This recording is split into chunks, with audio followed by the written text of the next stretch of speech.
Assalamualaikum warahmatullahi wabarakatuh. Bismillahirrahmanirrahim.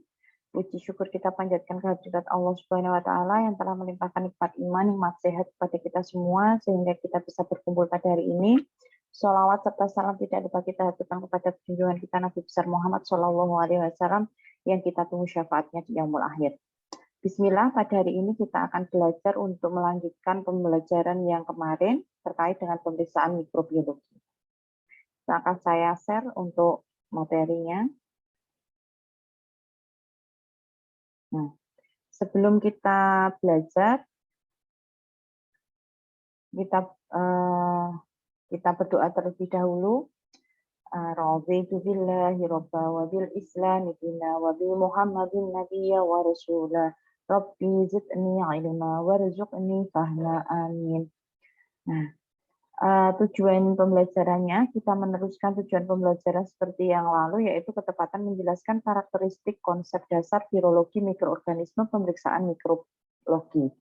Nah, ketika kita bicara terkait pada hari ini, kita akan bicara terkait dengan pemeriksaan mikrobiologi, ada beberapa peralatan dan teknik identifikasi mikroba atau patogen yang biasa digunakan.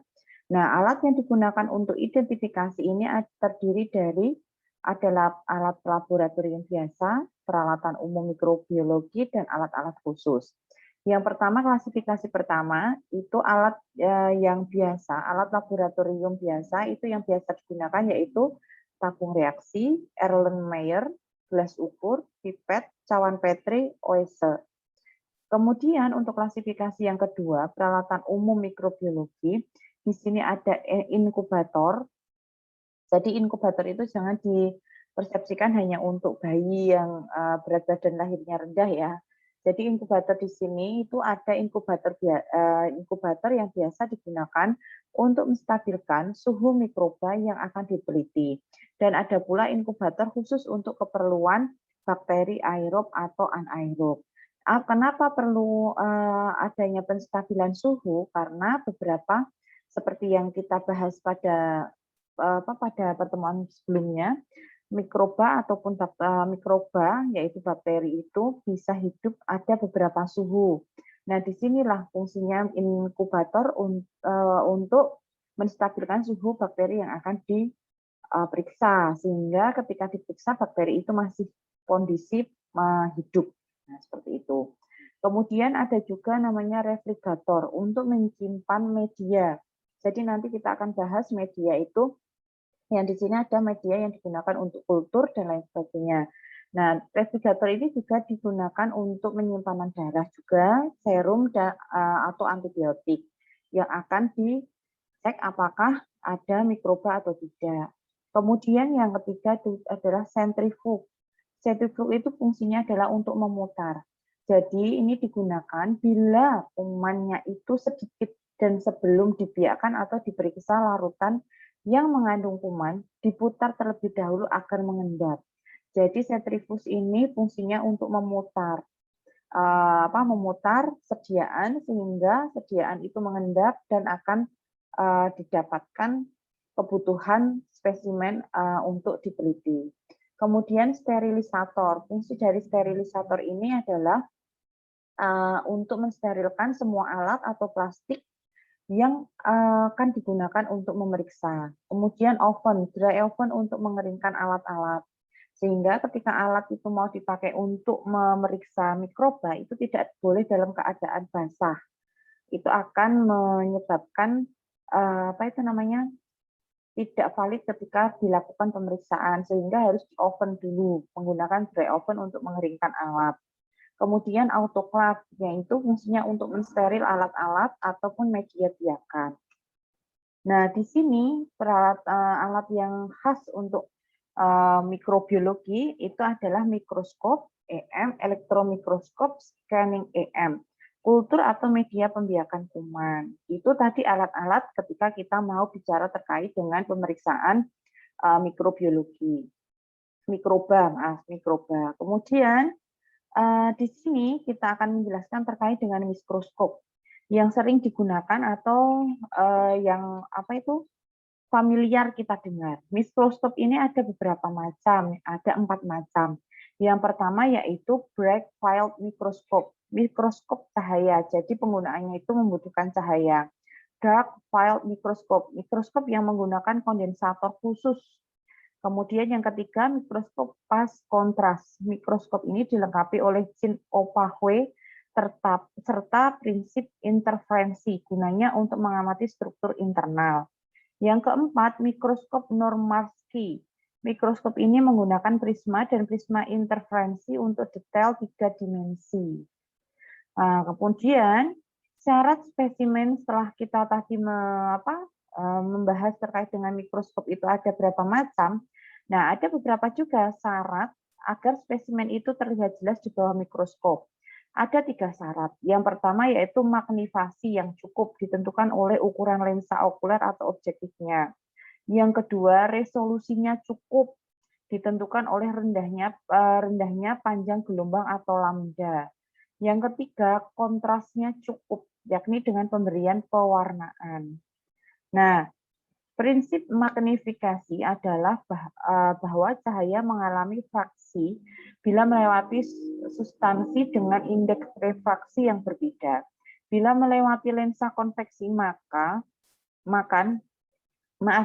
bayangan akan diperbesar terbalik. Juga bila objek lebih dekat atau lensa lebih cembung, maka bayangan akan lebih besar. Nah, itu tadi terkait dengan pemeriksaan yang sering kita dengar terkait dengan pemeriksaan mikrobiologi, mikroba. Nah, kemudian selain dengan menggunakan mikroba, ada juga yang kita sebut dengan kultur media. Ada yang pertama yaitu media padat, itu berupa agar.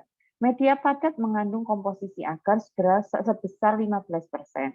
Media padat digunakan untuk mempelajari koloni kuman, untuk isolasi, dan untuk memperoleh biakan murni. Contoh medianya yaitu Nutrijel agar atau disebut Na, Potato dextrose agar PDA, Plate count agar PCA, dan lain-lain. Kemudian media padat ini digunakan untuk tes sensitif. Pada tes sensitivitas, media biasanya dimasukkan dalam inkubator selama 18-24 jam. Setelah tes tersebut akan menyebabkan timbulnya zona inhibisi. Semakin lebar zona ini, semakin kuat obat tersebut terhadap bakteri yang diperiksa. Bila sama sekali tidak ada zona setelah dilakukan tes tersebut, maka dikatakan bakteri tersebut resisten terhadap antibiotik tersebut. Jadi tadi kita menggunakan sediaan media kultur seperti agar, yaitu padat ya, sediaan padat sediaan padat itu fungsinya salah satu ini tadi untuk melihat terkait dengan mengetes suatu mikroba. Nah, di sini mengetesnya itu dengan menggunakan tes sensitif. Tes sensitif itu seperti yang tadi saya sampaikan, fungsinya itu untuk melihat ada atau tidaknya zona inhibisi. Jika zonanya itu semakin lebar, maka bakteri yang diperiksa itu semakin kuat terhadap obat. Tetapi kalau tidak ada sama sekali zona inhibisi, berarti mikroba itu resisten terhadap obat ataupun antibiotik yang diuji, seperti itu. Nah, kemudian media padat itu seperti ini, bisa dilihat. Kemudian kita sekarang berbicara kita bicara terkait dengan media kultur media ya, ada media padat, ada media cair. Nah, media cair atau sering disebut broth. Media cair digunakan untuk pembenihan, diperkaya sebelum disebarkan. Media padat tidak cocok untuk isolasi mikroba dan tidak dapat dipakai untuk mempelajari koloni kuman. Kalau yang padat itu cocok untuk mempelajari koloni kuman, tapi kalau media cair ini tidak cocok. Contoh media cair adalah Nutrit broth atau NB, Peptone dilution fluid PDF, lactose broth LB, McConkey broth MCB, dan lain sebagainya. Kemudian contohnya seperti ini media cair. Nah, di sini ada jenis-jenis dan juga nama serta fungsinya. Media yang cair itu contohnya kaldu nutrisi nutrien broth, media pengayaan dan pembiayaan fungsinya. Kaldu darah, media pembiayaan dan pemelihara sifat hemolisis, air pepton, media pengayaan, dan lain sebagainya. Nanti silahkan bisa dilihat di sini, jadi jenis medianya seperti apa, fungsinya untuk apa. Nah, kemudian selain tadi kita bicara terkait dengan untuk memeriksa suatu bakteri itu dengan menggunakan mikroskop. Nah, sekarang bisa juga untuk meriksa suatu suatu bakteri itu dengan menggunakan pewarnaan bakteri gram. Nah, di sini seperti apa sih pewarnaan bakteri gram itu? Nah, di sini kita bahas terlebih dahulu seperti yang kuliah sebelumnya, bahwa bakteri itu memiliki bermacam-macam bentuk. Nah, dari itu kita ketika mau melihat dan mengamati bakteri dalam keadaan hidup kan sangat sulit karena sangat bermacam-macam bentuknya. Oleh sebab itu, bakteri itu tidak kesulitan itu timbul karena salah satunya bakteri itu tidak berwarna, juga transparan dan sangat kecil. Untuk mengatasi hal tersebut, maka dikembangkan suatu teknik pewarnaan sel bakteri. Ini merupakan salah satu cara yang paling utama dalam penelitian mikrobiologi. Jadi sudah dikembangkan karena bakteri itu kecil, transparan, banyak macamnya, sulit dilihat, sehingga dikembangkanlah teknik pewarnaan sel bakteri. Ketika diwarnai kan akan mudah dilihat. Nah, di sini pewarnaan gram ini tujuannya untuk mengidentifikasi bakteri dengan mudah. Tadi karena sulit, jadinya diwarnai biar mudah. Kemudian pewarnaan gram untuk membedakan spesies bakteri menjadi dua kelompok. Jadi pewarnaan ini digunakan untuk melihat bakteri menjadi dua kelompok, yaitu gram positif dan gram negatif. Berdasarkan sifat kimia dan fisik dinding sel mereka. Kenapa itu kok disebut gram positif? Kenapa? Disebut gram negatif? Kenapa? Ini berdasarkan sifat kimia dan fisik dinding sel. Metode ini diberi berdasarkan penemunya. Kenapa kok disebut gram? Nah, karena penemunya bernama Denhard Christian Gram yang mengembangkan teknik ini pada tahun 1884.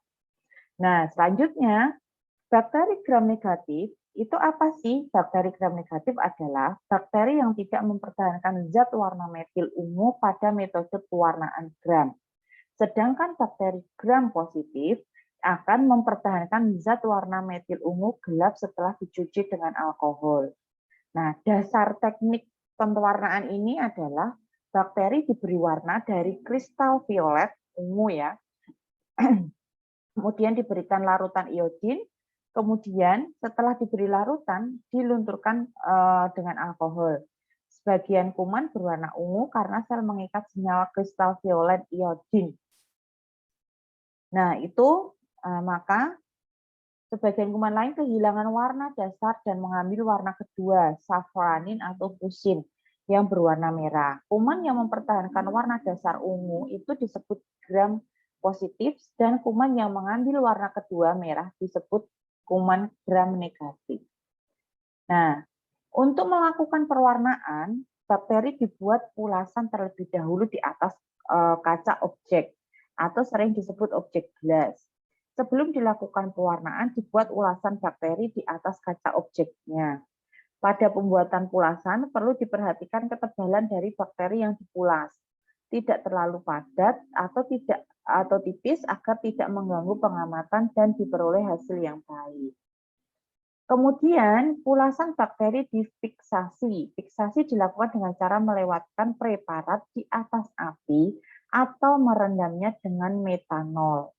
Fiksasi bertujuan melekatkan bakteri pada gelas objek dan mematikan bakteri. Setelah fiksasi dilakukan, maka teknik pewarnaan dapat segera dilakukan. Nah, seperti ini prosesnya. Mungkin agak sedikit susah terlihat. Nah, ini prosesnya, memfiksasinya seperti ini atau seperti ini. Kemudian, nah di sini ada yang diberi cairan setelah dipulas, kemudian diberi ini aplikasi with crystal violet, ada yang tetap mengikat warna ungunya, ada yang berubah warna merah. Nah, setelah setelah dicuci dengan alkohol, Ini application of safenin. Alkohol, iodin, kristal violen.